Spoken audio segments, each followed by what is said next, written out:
Hello friend, स्वागत है आपका अपने चैनल आज क्लास में। आज की इस वीडियो में मैट्रिक बोर्ड परीक्षा 2021 के लिए सामाजिक विज्ञान के पहले मॉडल पेपर को यहां पे सॉल्व करेंगे।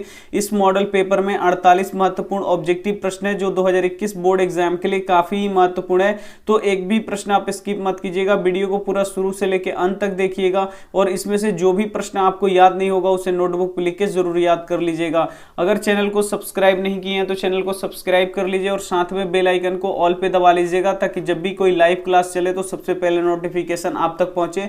तो आइए शुरू करते हैं यहाँ पे पहले नंबर प्रश्न से। पहला प्रश्न है, तिनकठिया प्रणाली लागू हुआ था। जो तिनकठिया प्रणाली था वो किन पर लागू हुआ था? ए ऑप्शन है उद्योगपतियों पर, बी ऑप्शन है व्यापारियों पर, सी ऑप्शन है श्रमिकों पर, डी ऑप्शन है किसानों पर। तो तिनकठिया प्रणाली किन पर लागू हुआ था? तो ये किसानों पर लागू हुआ था, यानी यहाँ पे डी ऑप्शन क्या हो जाएगा? यहाँ पे बिल्कुल ही सही हो जाएगा। ये देखते हैं यहाँ पे अगला प्रश्न। अगला प्रश्न है, भारतीय कम्युनिस्ट पार्टी के स्थापना किसने की? ए ऑप्शन है एम एन राय, बी ऑप्शन है यहाँ पे पी एन राय, सी ऑप्शन है पी सी राय, डी ऑप्शन है यहाँ पे ए के सेन। तो यहाँ पे बताना है कि भारतीय कम्युनिस्ट पार्टी के स्थापना किसने किया था? तो एम एन राय जी ने किया था, यानी यहाँ पे ए ऑप्शन क्या हो जाएगा? यहाँ पे बिल्कुल ही सही हो जाएगा। ये देखते हैं यहाँ पे अगला प्रश्न 3 नंबर प्रश्न है, पटना में गोलघर का निर्माण किस वर्ष किया गया? जो पटना का गोलघर है इसका निर्माण किस वर्ष किया गया आपको बताना है। ए ऑप्शन है यहाँ पे 1757 ईस्वी में, बी ऑप्शन है 1764 ईस्वी में, सी ऑप्शन है 1786 ईस्वी में, डी ऑप्शन है 1857 ईस्वी में। तो पटना का गोलघर का निर्माण किस वर्ष किया गया था? तो 1700 यहाँ पे 86 ईस्वी में किया गया था और अंग्रेजों के द्वारा किया गया था, यानी यहाँ पे सी ऑप्शन क्या हो जाएगा? बिल्कुल ही सही हो जाएगा। ये देखते हैं यहाँ पे अगला प्रश्न।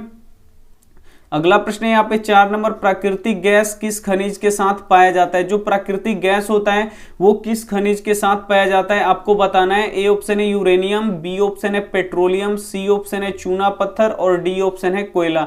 तो प्राकृतिक गैस किस खनिज के साथ पाया जाता है? तो पेट्रोलियम के साथ पाया जाता है, यानी यहाँ पे बी ऑप्शन क्या हो जाएगा? यहाँ पे बिल्कुल ही सही हो जाएगा। ये देखते हैं यहाँ पे अगला प्रश्न 5 नंबर प्रश्न है, भारत की अर्थव्यवस्था का मुख्य आधार क्या है? ए ऑप्शन है कृषि, बी ऑप्शन है उद्योग, सी ऑप्शन है खनिज उत्पादन, डी ऑप्शन है अंतरराष्ट्रीय व्यापार। तो भारत की अर्थव्यवस्था का मुख्य आधार क्या है? तो ये कृषि है, आपको यहाँ पे याद रखना है, यानी यहाँ पे ए ऑप्शन क्या हो जाएगा? यहाँ पे बिल्कुल ही सही हो जाएगा। ये देखते हैं यहाँ पे अगला प्रश्न 6 नंबर प्रश्न है कि यहाँ पे सिंदरी कहाँ स्थित है? जो सिंदरी है वो कहाँ पे स्थित है? ए ऑप्शन है पश्चिम बंगाल, बी ऑप्शन है झारखंड, सी ऑप्शन है छत्तीसगढ़, डी ऑप्शन है उड़ीसा। तो सिंदरी कहाँ है आपको बताना है।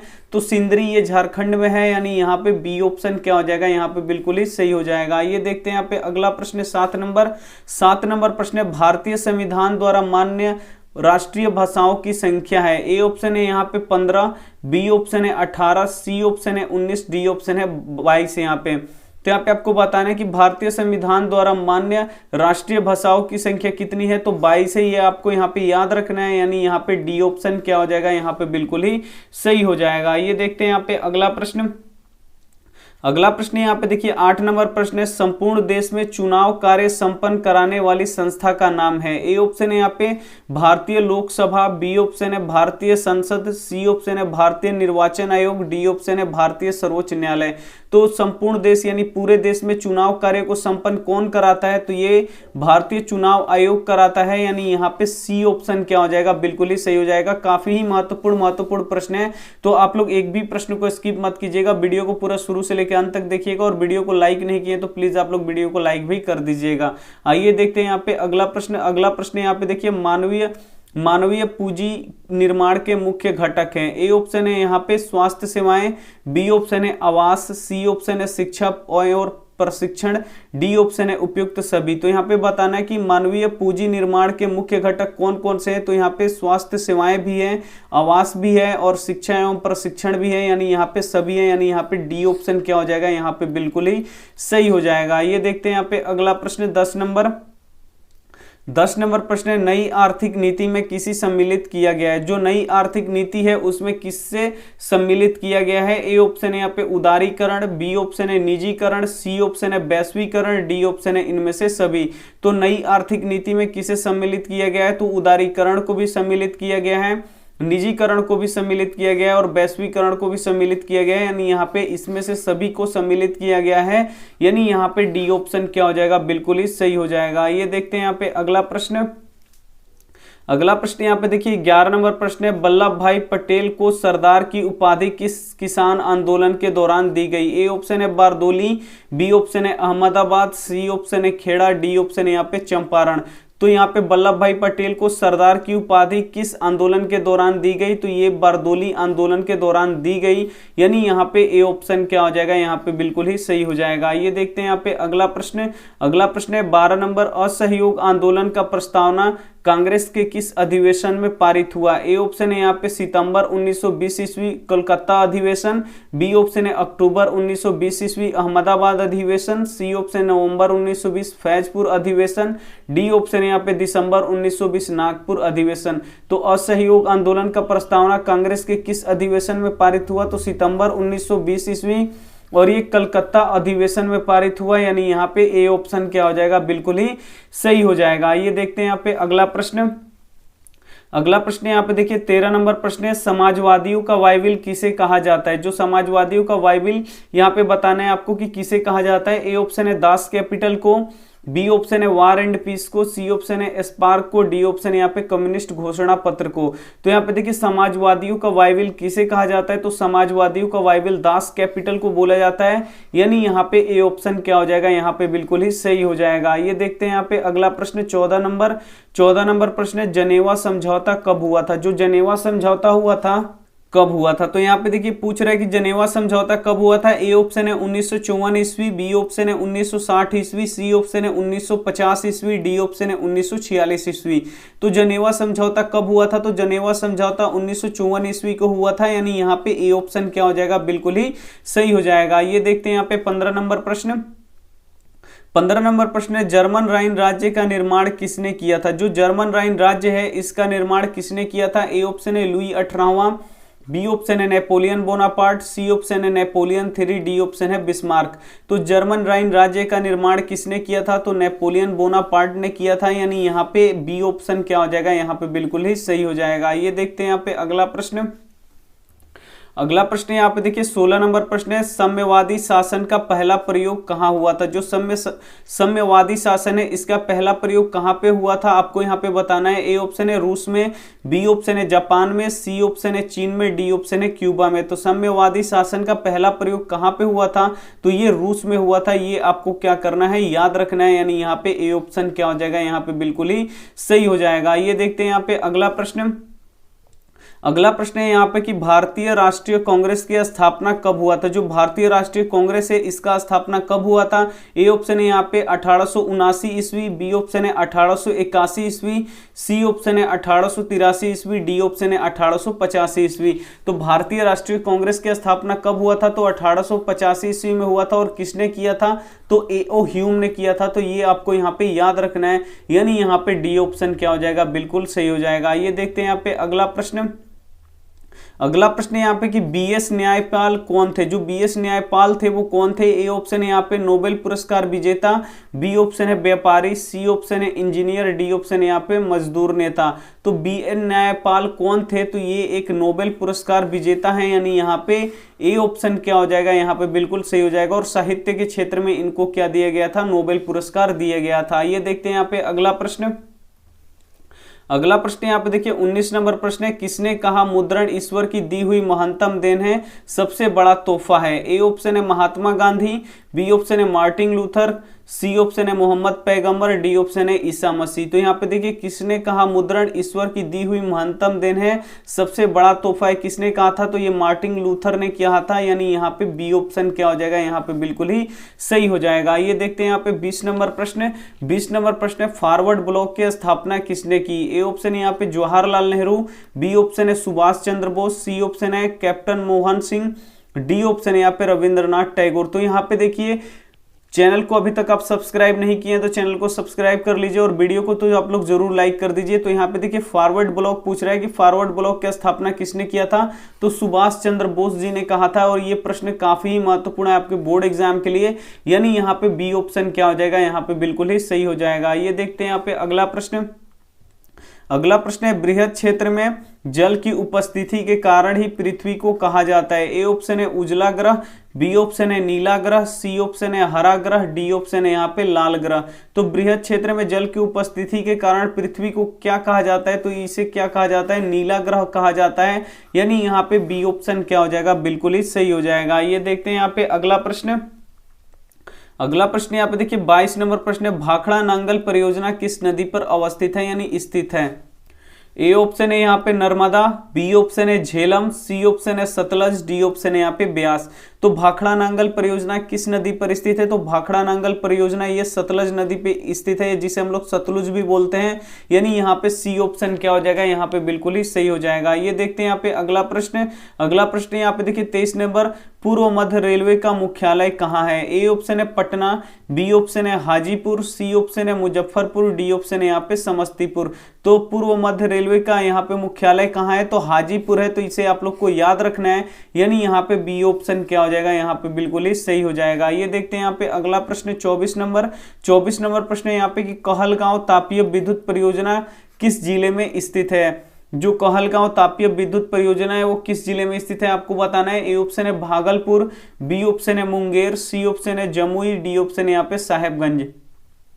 तो कहलगांव तापीय विद्युत परियोजना किस जिले में स्थित है, तो ये भागलपुर में स्थित है, यानी यहाँ पे क्या हो जाएगा, ए ऑप्शन क्या हो जाएगा, यहाँ पे बिल्कुल ही सही हो जाएगा। ये देखते हैं यहाँ पे अगला प्रश्न। अगला प्रश्न यहाँ पे देखिए 25 नंबर प्रश्न है, भारत में सबसे पहले रेलगाड़ी किन स्टेशनों के बीच चली। जो भारत में पहली रेलगाड़ी चली थी तो वो किन दो स्टेशनों के बीच में चली थी। ए ऑप्शन है यहाँ पे मुंबई से पुणे, बी ऑप्शन है पुणे से अहमदाबाद, सी ऑप्शन है यहाँ पे मुंबई से थाने, डी ऑप्शन है यहाँ पे हावड़ा से खड़गपुर। तो यहाँ पे देखिए भारत में सबसे पहले रेलगाड़ी किन स्टेशनों के बीच चली थी, तो मुंबई से थाने के बीच में चली थी, यानी यहाँ पे सी ऑप्शन क्या हो जाएगा, यहाँ पे बिल्कुल ही सही हो जाएगा। ये देखते हैं यहाँ पे 26 नंबर प्रश्न। 26 नंबर प्रश्न है, भारत में कौन सा राज्य सबसे अधिक गेहूं उत्पन्न करता है। काफी महत्वपूर्ण प्रश्न है कि भारत में कौन सा राज्य है जो सबसे अधिक गेहूं उत्पन्न करता है। ए ऑप्शन है हरियाणा, बी ऑप्शन है पंजाब, सी ऑप्शन है उत्तर प्रदेश, डी ऑप्शन है मध्य प्रदेश। तो भारत में कौन सा राज्य है जो सबसे अधिक गेहूं उत्पन्न करता है, तो वो उत्तर प्रदेश है, यानी यहाँ पे क्या हो जाएगा, सी ऑप्शन क्या हो जाएगा, यहाँ पे बिल्कुल ही सही हो जाएगा। ये देखते हैं यहाँ पे अगला प्रश्न। अगला प्रश्न यहाँ पे देखिए किस फसल को सुनहरा रेशा कहा जाता है। यहाँ पे बताना है कि किस फसल को सुनहरा रेशा भी कहा जाता है। ए ऑप्शन है जूट, बी ऑप्शन है तंबाकू, सी ऑप्शन है कपास, डी ऑप्शन है यहाँ पे रबड़। तो किस फसल को सुनहरा रेशा बोला जाता है, तो जो जूट होता है उसे ही सुनहरा रेशा बोला जाता है, यानी यहाँ पे ए ऑप्शन क्या हो जाएगा, यहाँ पे बिल्कुल ही सही हो जाएगा। और उजला सोना किसे बोला जाता है, तो उजला सोना कपास को बोला जाता है, तो ये भी आपको यहाँ पे याद रखना है। लेकिन यहाँ पे पूछा है किस फसल को सुनहरा रेशा बोलते हैं, तो जो जूट होता है उसे सुनहरा रेशा बोलते हैं। तो आइए देखते हैं यहाँ पे अगला प्रश्न। अगला प्रश्न यहाँ पे देखिए 28 नंबर प्रश्न है, चाय के उत्पादन में विश्व में भारत का स्थान क्या है। ए ऑप्शन है प्रथम, बी ऑप्शन है दूसरा, सी ऑप्शन है तृतीय, डी ऑप्शन है यहाँ पे चौथा। तो चाय के उत्पादन में विश्व में भारत का स्थान कौन सा है, तो भारत का स्थान दूसरा है, यानी यहाँ पे बी ऑप्शन क्या हो जाएगा, यहाँ पे बिल्कुल सही हो जाएगा। और प्रथम किसका है, तो चीन का है, ये आपको यहाँ पे याद रखना है। आइए देखते हैं यहाँ पे अगला प्रश्न 29 नंबर। 29 नंबर प्रश्न है, भारत का प्रथम तेल शोधक कारखाना कहाँ स्थित है। जो भारत का प्रथम तेल शोधक कारखाना है वो कहाँ पे स्थित है। ए ऑप्शन है मथुरा में, बी ऑप्शन है बरौनी में, सी ऑप्शन है डिगबोई में, डी ऑप्शन है गुवाहाटी में। काफी महत्वपूर्ण प्रश्न है कि भारत का प्रथम तेल शोधक कारखाना कहाँ स्थित है, तो ये डिगबोई में स्थित है, यानी यहाँ पे सी ऑप्शन क्या हो जाएगा, यहाँ पे बिल्कुल ही सही हो जाएगा। आइए देखते हैं यहाँ पे अगला प्रश्न 30 नंबर। 30 नंबर प्रश्न है, विश्व पर्यावरण दिवस कब मनाया जाता है। जो विश्व पर्यावरण दिवस होता है वो कब मनाया जाता है आपसे पूछा गया है। ए ऑप्शन है 5 जून, बी ऑप्शन है 3 अप्रैल, सी ऑप्शन है 3 दिसंबर, डी ऑप्शन है 1 दिसंबर। तो विश्व पर्यावरण दिवस कब मनाया जाता है, तो विश्व पर्यावरण दिवस यहाँ पे 5 जून को मनाया जाता है, यानी यहाँ पे ए ऑप्शन क्या हो जाएगा, बिल्कुल ही सही हो जाएगा। ये देखते हैं यहाँ पे अगला प्रश्न। अगला प्रश्न यहाँ पे देखिए, सत्ता में भागीदारी की सर्वप्रथम प्रणाली कहाँ विकसित की गई है। ए ऑप्शन है श्रीलंका, बी ऑप्शन है भारत, सी ऑप्शन है बेल्जियम, डी ऑप्शन है पाकिस्तान। तो सत्ता में भागीदारी की सर्वप्रथम प्रणाली कहाँ विकसित की गई है, तो ये बेल्जियम में विकसित की गई है, यानी यहाँ पे सी ऑप्शन क्या हो जाएगा, यहाँ पे बिल्कुल ही सही हो जाएगा। ये देखते हैं यहाँ पे अगला प्रश्न। अगला प्रश्न यहाँ पे देखिए 32 नंबर प्रश्न है कि सूचना के अधिकार संबंधी कानून कब बना। ए ऑप्शन है यहाँ पे 2004, बी ऑप्शन है 2005, सी ऑप्शन है 2006, डी ऑप्शन है 2007। तो सूचना के अधिकार संबंधित कानून कब बना, तो ये 2005 ईस्वी में बना, यानी यहाँ पे बी ऑप्शन क्या हो जाएगा, यहाँ पे बिल्कुल ही सही हो जाएगा। ये देखते हैं यहाँ पे अगला प्रश्न 33 नंबर प्रश्न है निम्नलिखित में से किसे लोकतंत्र का प्राण माना जाता है। काफी महत्वपूर्ण प्रश्न है कि लोकतंत्र का प्राण किसे माना जाता है। ए ऑप्शन है सरकार को, बी ऑप्शन है न्यायपालिका को, सी ऑप्शन है संविधान को, डी ऑप्शन है राजनीतिक दल को। तो यहाँ पे देखिए जब ऑप्शन में यहाँ पे संविधान हो तो आपको किसी पे टिक लगाना है, संविधान पे, कि निम्न में से किसे लोकतंत्र का प्राण माना जाता है। तो जो संविधान होता है इसे लोकतंत्र का यहाँ पे प्राण माना जाता है, यानी यहाँ पे सी ऑप्शन क्या हो जाएगा, बिल्कुल सही हो जाएगा। किसी प्रश्न में यहाँ पे संविधान नहीं रहता है तो उसमें हम कौन से, अगर संविधान नहीं हो ऑप्शन में तो यहाँ पे राजनीतिक दल को आप लोग टिक लगाइएगा। आइए देखते हैं यहाँ पे अगला प्रश्न यहाँ पे देखिए 34 नंबर प्रश्न है लोकतंत्र में चुनावों में भाग लेने और अपने प्रतिनिधि को चुनने का अधिकार किसे है। ए ऑप्शन है निर्वाचन आयोग को, बी ऑप्शन है जनता को, सी ऑप्शन है आपराधिक छवि वाले लोगों को, डी ऑप्शन है यहाँ पे ढंढिया वर्ग के लोगों को। तो यहाँ पे देखिए लोकतंत्र में चुनाव में भाग लेने और अपने प्रतिनिधि को चुनने का अधिकार किसे, तो केवल जनता को ही है, यानी यहाँ पे क्या हो जाएगा, बी ऑप्शन क्या हो जाएगा, यहाँ पे बिल्कुल ही सही हो जाएगा। ये देखते हैं यहाँ पे अगला प्रश्न 35 नंबर प्रश्न है भारतीय लोकतंत्र के कितने अंग हैं। यहाँ पे बताना है कि जो भारतीय लोकतंत्र है इसके कितने अंग है। ए ऑप्शन है 1, बी ऑप्शन है 3, सी ऑप्शन है 4, डी ऑप्शन है यहाँ पे 5। तो भारतीय लोकतंत्र के कितने अंग है आपको बताना है। तो भारतीय लोकतंत्र के कितने अंग है, 3 अंग है। कौन कौन, तो यहाँ पे कार्यपालिका, दूसरा होता है विधायिका और तीसरा होता है यहाँ पे न्यायपालिका। तो ये आपको क्या रखना है, याद रखना है, यानी यहाँ पे बी ऑप्शन क्या हो जाएगा, यहाँ पे बिल्कुल ही सही हो जाएगा। भारतीय लोकतंत्र के कितने अंग है, तो 3 अंग होते हैं। आइए देखते हैं यहाँ पे अगला प्रश्न यहाँ पे देखिए 36 नंबर प्रश्न है कि भारत में संघ एवं राज्यों के बीच अधिकारों का विभाजन कितनी सूचियों में हुआ है। ए ऑप्शन है संघीय सूची में, बी ऑप्शन है राज्य सूची में, सी ऑप्शन है संघीय सूची, राज्य सूची, समवर्ती सूची में, डी ऑप्शन है इनमें से कोई नहीं।